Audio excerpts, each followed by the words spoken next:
स्वतंत्रता दिवस के मौके पर समाजवादी पार्टी के अध्यक्ष अखिलेश यादव ने उत्तर प्रदेश के इटावा में 158 फीट ऊंचा झंडा फहराया।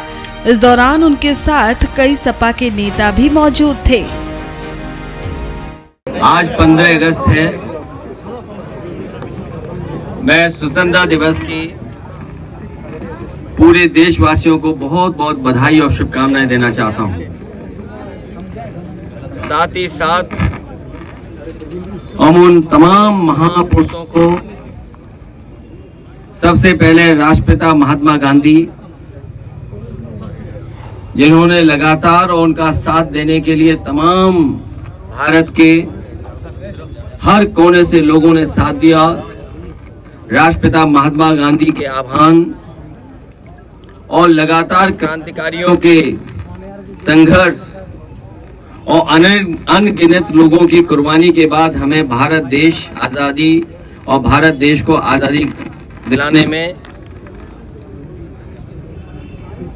हम सब उन लोगों को याद भी करते हैं और आज के दिन ये संकल्प लेते हैं कि जो सपने स्वतंत्रता सेनानियों ने देखे थे, उन सपनों को पूरा करने के लिए लगातार हम लोग काम करते रहेंगे। इस दौरान उनके आसपास इकट्ठे हुए लोगों ने वंदे मातरम और अखिलेश यादव जिंदाबाद के नारे लगाए। अखिलेश यादव ने यहां मणिपुर पर भी बात की। जहां एक तरफ मणिपुर जैसी प्रदेश में जो घटना हुई, वो दुनिया में कहीं भी किसी देश में ऐसा नहीं हुआ होगा। वहीं आज के दिन हम लोगों को ये भी अपील करनी चाहिए कि मणिपुर के लोग जिस सद्भावना के साथ, जिस प्रेम के साथ, जिस तरीके से मिलजुल करके रह रहे थे, वैसे ही रहें और इस तरह की घटना दोबारा ना हो जहां हमारी बेटियां, हमारी बहनों के साथ ऐसी घटना घटी हो। न केवल मणिपुर बल्कि देश के किसी कोने में इस तरह का व्यवहार किसी महिला या बेटी के साथ न हो। दुनिया बहुत आगे बढ़ी है। जिस रूप में हमारा देश आजाद हुआ था, जो हमारी सीमाएं थी जब आजादी हमें मिली थी, वो हमारी सीमाएं सुकड़ी हैं। सरकारें जो भी रही हों, लेकिन कहीं ना कहीं हमारे भारत जो आजाद हुआ था, उस समय जो हमारी सीमाएं थीं, उन सीमाओं को सिकोड़ने का काम पड़ोसी देशों ने किया है।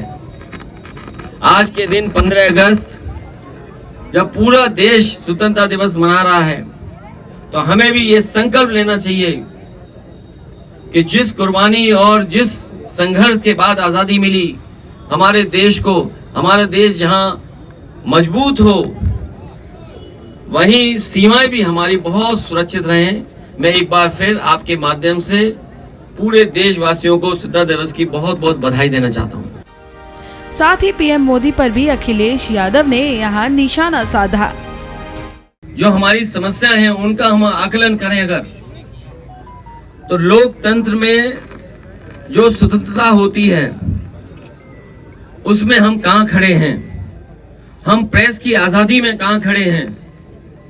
हम करप्शन में कहां खड़े हैं? ये कहने को तो ठीक है, हमारा डेमोग्राफिक जो पैटर्न है, कम उम्र के लोग ज्यादा हैं। जो भारत की आबादी में 40 साल से नीचे वालों की संख्या बहुत है। अगर हमारी संख्या 40 साल से ज्यादा लोगों की है, तो वहीं हमारी जिम्मेदारी भी बड़ी बनती है कि इन नौजवानों के हाथ में नौकरी और रोजगार और सरकार ऐसी व्यवस्था बनाए जिससे इनके सपने पूरे हो सकें।